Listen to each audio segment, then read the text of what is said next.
Welcome to This Explainer. Today, we're diving into a truly fascinating journey. We're going to explore humanity's epic, ongoing battle against an invisible force that we've been wrestling with since the absolute dawn of our existence: time. Have you ever actually stopped to wonder how we ended up meticulously organizing our entire lives around dates, hours, and now even nanoseconds?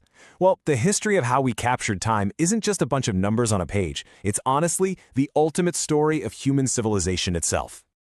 Just think about it for a second. What on earth was there before the year 0001? How did our ancestors survive and function before modern calendars and digital clocks dictated every little part of our daily routines? I mean, if you didn't have a phone or a watch, how would you know when to prep for the rain or when the dry season was right around the corner?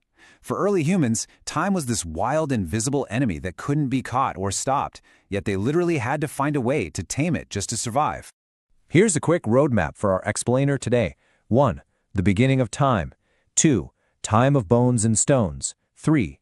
India's precise time calculation. 4. Roman calendar and power. 5. When 10 days disappeared. And finally, 6. Today's dual time. Let's get right into it. Section 1. The beginning of time. The survival struggle. You see, long before timekeeping was some abstract math puzzle or a philosophical debate, it was strictly a matter of life and death. Tracking the seasons wasn't an intellectual luxury. When early humans made that massive leap to agriculture, knowing exactly when to sow seeds was absolutely vital.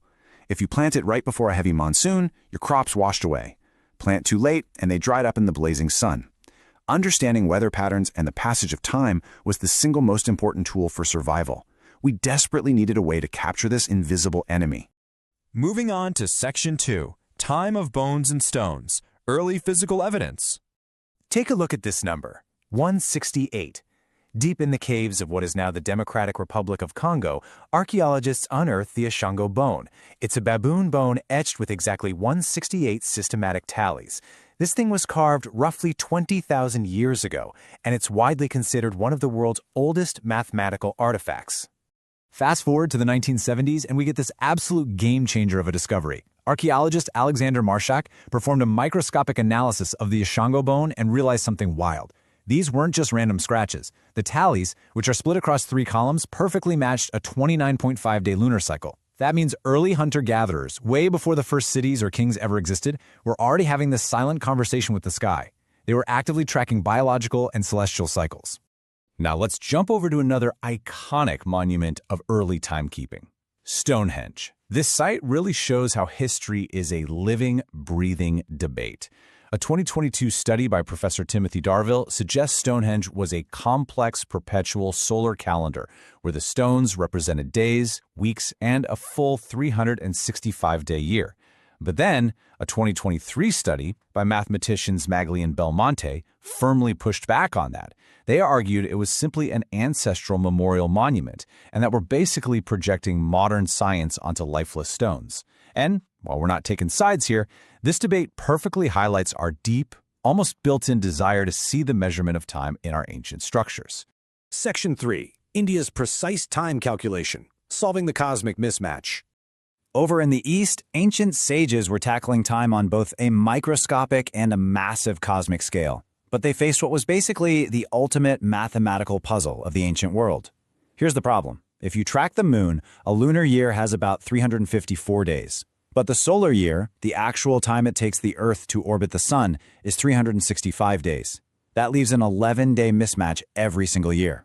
If you only follow the moon, within just 10 to 15 years, your summer harvest festivals are going to land right in the dead of winter.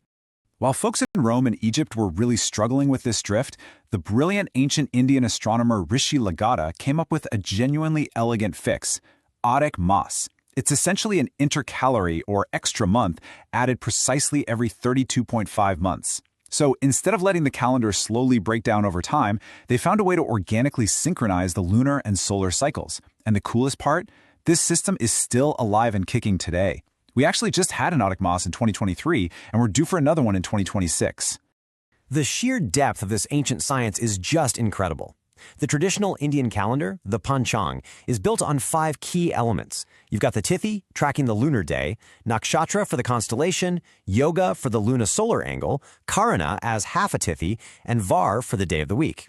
This didn't just tell you what day it was, it comprehensively mapped the Earth's exact position relative to the entire cosmos. And they figured all of this out thousands of years before the telescope was even a thought. If you want to physically see this mastery in action, you only need to look at the 13th century Konark Sun Temple in Owisha. It's built like a giant chariot and features 24 magnificent stone wheels. But here's the thing, they aren't just decorative. The spokes act as highly precise sundials. Literally, if you place a finger at the center, the shadow will tell you the exact time down to the minute. For this civilization, time was far more than just a number on a page. It was a sacred, divine cycle. Section 4, Roman Calendar and Power. Time as a political weapon. Now, over in the early Roman Republic, time wasn't exactly treated as a divine cosmic cycle. Actually, it was used as a pretty ruthless tool for political control. Roman priests used to just arbitrarily shorten or lengthen the year depending on whether their political allies or enemies were in power. As you can imagine, this led to absolute chaos, dragging the seasons way out of sync. Enter Julius Caesar. To fix this disastrous tampering, he brought in an astronomer from Alexandria. But first, he had to correct a massive backlog of errors. He literally had to declare 46 BC the year of confusion. To reset the calendar, that single year had to be stretched to an unbelievable 445 days. So Caesar brings in the Julian calendar, setting it at 365 days with a leap year. It seemed pretty perfect on paper, but there was a tiny math error. His astronomer miscalculated the exact solar year by just 11 minutes and 4 seconds. It sounds incredibly small, right? Who cares about 11 minutes? Well, time is relentless. That tiny mistake compounded over centuries, causing a full one-day drift every 128 years. Slowly but surely, Europe's seasons and religious festivals, like Easter, were thrown completely out of whack. Which brings us to Section 5, when 10 days disappeared. The Great Calendar Reset. By the 16th century, that innocent-looking 11-minute error had snowballed into a massive 10-day gap between the calendar and the actual solar equinox. The church was facing a huge crisis. So, in 1582, Pope Gregory XIII took some pretty drastic measures. He introduced 2 steps. First, leap years on century marks would only happen if they were divisible by 400. That fixed the math. But the second step? It shocked the world. To fix the drift, he ordered that 10 days simply be erased from history. Poof, gone. People went to sleep on October 4th, 1582, and woke up the next morning on October 15th. Imagine the sheer panic. Riots literally broke out in European streets because people thought the church had stolen 10 days of their lives, their wages, and their lifespans. The global reaction to this reset was absolutely fascinating. The adoption of the Gregorian calendar got completely tangled up with religious and national identity. Italy adopted it right away in 1582. But Protestant Britain? They flat out refused for over a century, waiting all the way until 1752. And by that point, the drift was worse, so they had to skip 11 days. Russia held off even longer, not adopting it until after their 1918 revolution. Actually, fun fact, this delayed adoption is exactly why Russia's famous October Revolution is actually celebrated in November today. Time literally shifted depending on what border you were crossing. Section 6.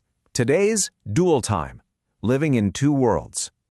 Let's bring this all back to the present day. We've supposedly conquered time with unparalleled precision, but look at the really fascinating reality of how we actually live. On one hand, our entire modern world, the stock markets, global flight paths, the smartphones in our pockets, it's all synced to atomic clocks that won't lose a single second for millions of years. But on the flip side, billions of people still live their cultural lives, plan their weddings, celebrate festivals, and plant crops according to ancient organic lunisolar rhythms like the Indian Panchang. We exist in this shared dual timeline. We're navigating our office work with atomic precision while still experiencing the deeply human milestones of life through the rhythms of our ancient ancestors. So what does this all mean? Well, there's a really profound takeaway here. The calendar we use today is a massive tapestry. It's woven from the immense struggles of all human civilizations. From the early Africans etching tallies into bones, to ancient Indians organically syncing the moon and sun, to Romans wrestling with political chaos, and European astronomers tweaking mathematical drifts. We really shouldn't use timekeeping to rank one civilization as better or worse than another. They all grew organically in response to their own unique struggles and needs. I'm going to leave you with this final thought to chew on. The next time you glance down at your watch or check the date on your phone to see when your next meeting is, remember, you are not just looking at time. You are looking at the greatest struggle and victory of human civilization. Our ability to capture time is what literally made human history possible. Thank you so much for joining me on this explainer. Keep asking questions, keep exploring, and I'll catch you in the next one.